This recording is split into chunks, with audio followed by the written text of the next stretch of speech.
राधे राधे दोस्तों, कार्तिक मास एकादशी को देवउठनी एकादशी, देवोत्थान एकादशी और देव प्रबोधिनी एकादशी के नाम से जाना जाता है।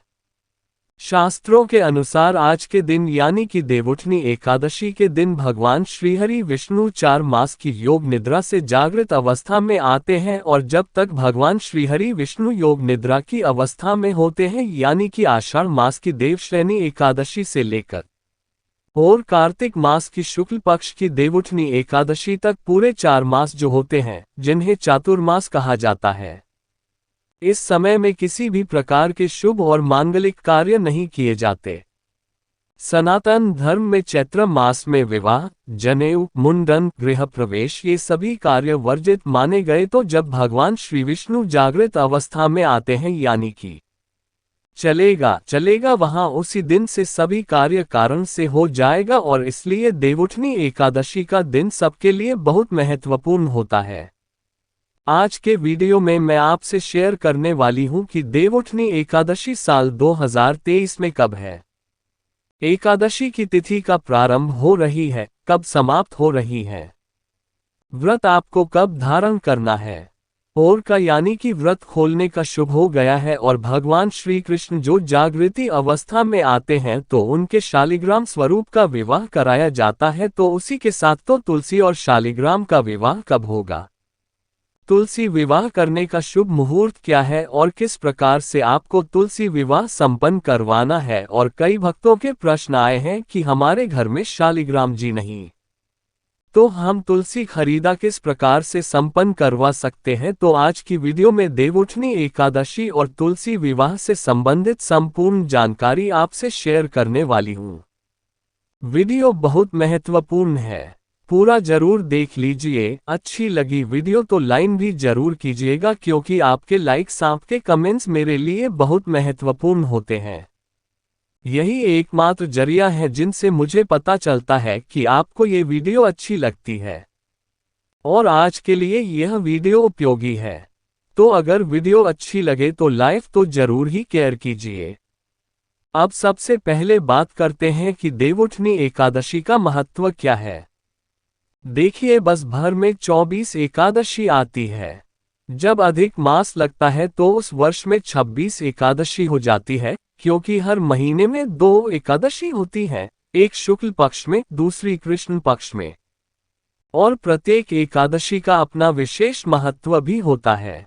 लेकिन इन 24 या 26 एकादशियों में कुछ एकादशी ऐसी भी हैं जिनका महत्व शास्त्रों में बहुत अधिक बताया गया है, जैसे कि निर्जला एकादशी, देवोत्थान एकादशी या देवश्रेणी एकादशी या इसी प्रकार से कुछ और भी एकादशी है जिनका व्रत करने से आपको एकादशी का फल प्राप्त हो जाता है। तो यह एकादशी बहुत महत्वपूर्ण होती है।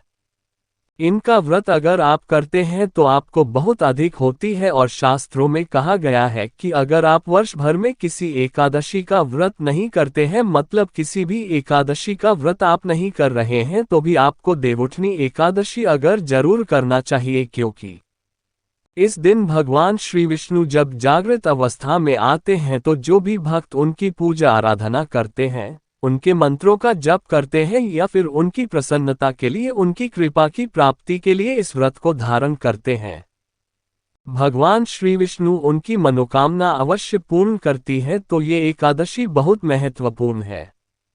अगर आप कोई भी एकादशी नहीं करते हैं तो भी आप देवउठनी एकादशी का व्रत कर सकते हैं। सिर्फ देवउठनी एकादशी का व्रत भी आप कर सकते हैं। और जैसे कि कई भक्तों के प्रश्न लाइन है कि हम देवउठनी एकादशी से क्या व्रत शुरू कर सकते हैं। जी हाँ, बिल्कुल कर सकते हैं। देवउठनी एकादशी से आप अपनी एकादशी का व्रत प्रारंभ कर सकते हैं। और जो भक्त किसी भी कारणवश का व्रत नहीं कर पाते हैं, जैसे कि अगर आप अस्वस्थ हैं या फिर बुजुर्ग हैं, बिल्कुल भी आप करने में असमर्थ है, तभी आपको आज के दिन कुछ बातों का ध्यान रखना चाहिए।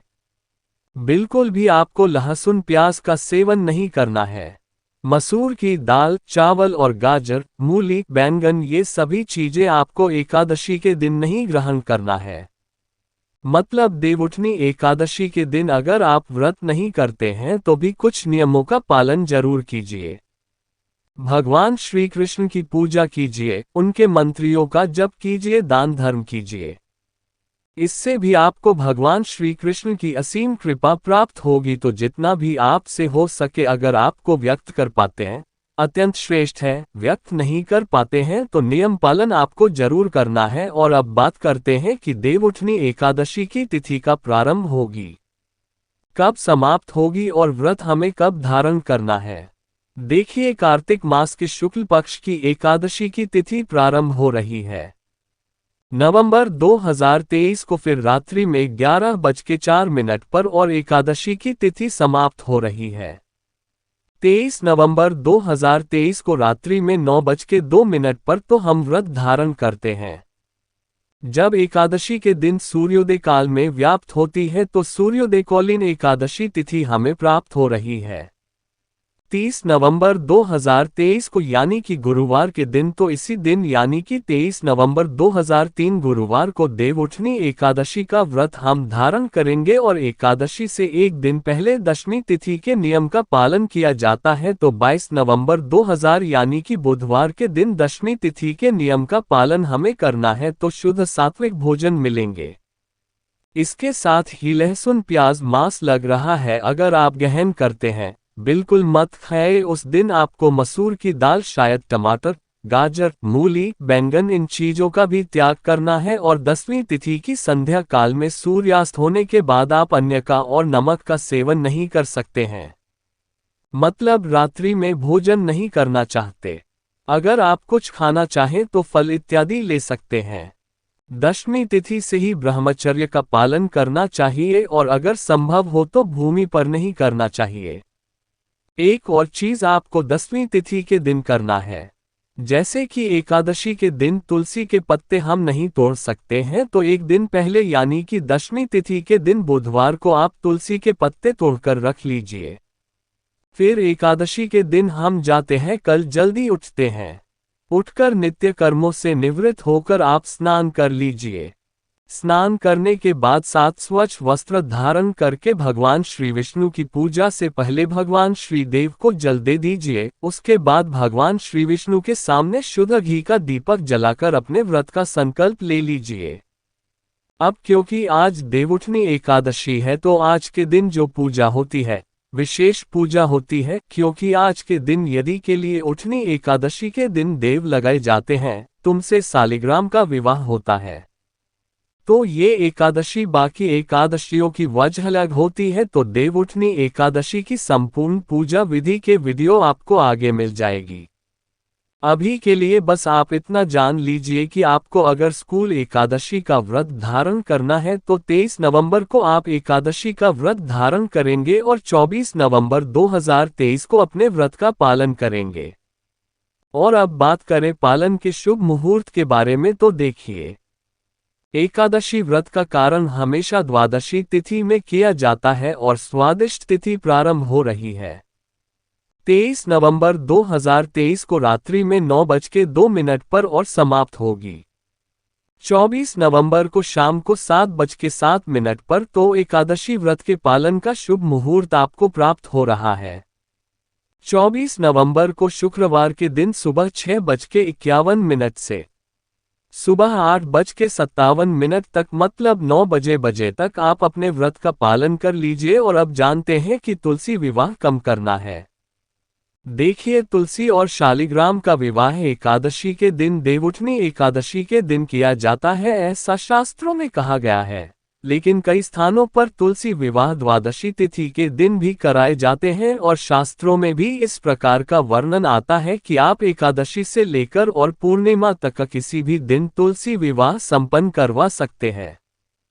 कोई ऐसी समस्या नहीं है। तो कई परिवारों की परंपरा भी है कि कई स्थानों पर तुलसी विवाह एकादशी को, तो कई स्थानों पर तुलसी विवाह द्वादशी के दिन करवाया जाता है।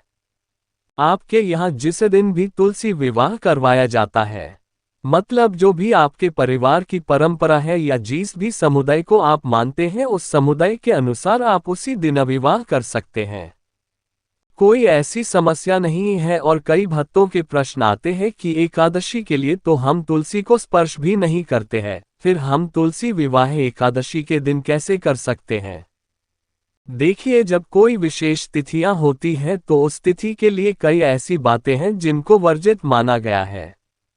मतलब उस दिन उस बात का विचार नहीं किया जाता है, जैसे कि एकादशी के दिन हम जल अर्पित नहीं करते हैं। नॉर्मली प्रत्येक एकादशी पर नहीं किया जाता है, लेकिन जब बात आती है देवउठनी एकादशी की तो ये एकादशी बहुत विशेष है। इस दिन भगवान श्री विष्णु के शालिग्राम स्वरूप का तुलसी के साथ विवाह संपन्न करवाया जाता है, तो इस दिन हम तुलसी में जल भी अर्पित करते हैं। तुलसी को हल्दी चढ़ाते हैं, मेहंदी लगाते हैं, श्रृंगार की सामग्री अर्पित करते हैं, सिंदूर लगाते हैं, लाल चीनी उठाते हैं। मतलब 16 श्रृंगार कुंजी का किया जाता है, तो बिना स्पर्श किए तो नहीं कर सकते हैं।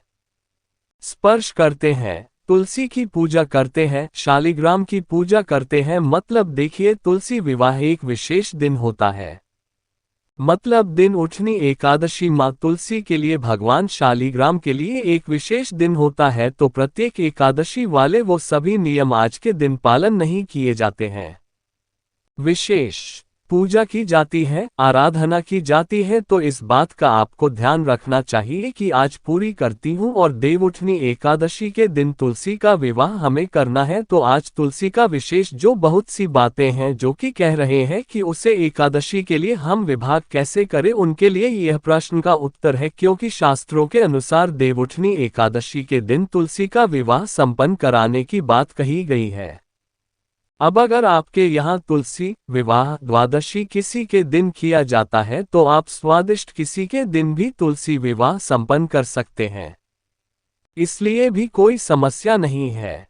और हाँ, अगर आप किसी भी कारणवश एकादशी की इन दोनों दिनों में भी तुलसी विवाह नहीं कर पा रहे हैं, तो आप पूर्णिमा तक यानी कार्तिक मास की पूर्णिमा तक किसी भी दिन तुलसी का विवाह कर सकते हैं। आप बात करेंगे, अगर हमारे घर में शालिग्राम जी नहीं है तो हम तुलसी विवाह कैसे करवाएं? तो देखिए, अगर आपके घर में तुलसी विवाह के लिए शालिग्राम जी नहीं है तो भी आपको परेशान होने की आवश्यकता नहीं है।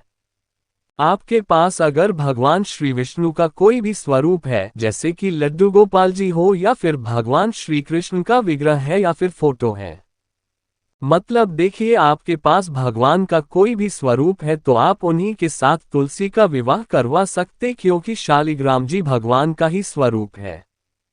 अब यहाँ पर आपको एक और चीज का ख्याल रखना है, जैसे कि बहुत सारे भक्तों के प्रश्न आते हैं, जी हमारे पास भगवान श्री विष्णु की जो फोटो है उसमें लक्ष्मी जी भी विराजित थे, तो क्या हम ये फोटो पुलिस विभाग के लिए रख सकते हैं?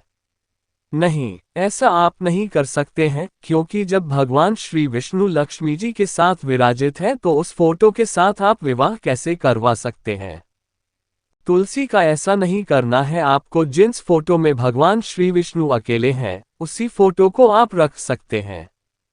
किसी प्रकार से आपको अगर राधा कृष्ण की संयुक्त फोटो नहीं होनी चाहिए जिनमें, या फिर जिस फोटो में भगवान श्री कृष्ण अकेले हो, उससे ही आपको तुलसी के पास विवाह। तुलसी विवाह करते समय आपको इन सभी बातों का ध्यान रखता है। और तुलसी विवाह किस प्रकार से करना है, संपूर्ण विधि क्या है, इसके लिए वीडियो आपको आगे मिलेगी, तुलसी विवाह या फिर देवउठनी एकादशी से जुड़ा। अगर आपका कोई भी प्रश्न हो तो आप कमेंट बॉक्स में लिख सकते हैं। जल्दी ही आपके प्रश्नों पर या तो वीडियो बन जाएगी या फिर आपके प्रश्नों का उत्तर कमेंट बॉक्स में भी मिल जाएगा। और उम्मीद करती हूँ कि आप इस चैनल पर अपलोड होने वाली कार्तिक मास की कथाएं भी जरूर सुनते होंगे। लेकिन अगर आप अब तक नहीं सुन पा रहे हैं तो आज से ही सुनना प्रारंभ कीजिए। अगर इसलिए कुछ कथाएं छूट गई हैं तो ये लिस्ट बन गई है। प्लेलिस्ट से भी आप अपनी सभी कथाएं तोड़ कर सकते हैं। अन्नो देवी आपको अच्छी लगी हो तो वीडियो को लाइक कीजिए, शेयर कीजिए, और चेन्नई पर पहली बार आए हैं तो सब्सक्राइब करके बेल आइकन को जरूर लीजिए। अगर आपको आज के वीडियो अच्छी लगी है तो मिलती मैं आपसे अगले वीडियो में, तब तक के लिए जय श्री राधे।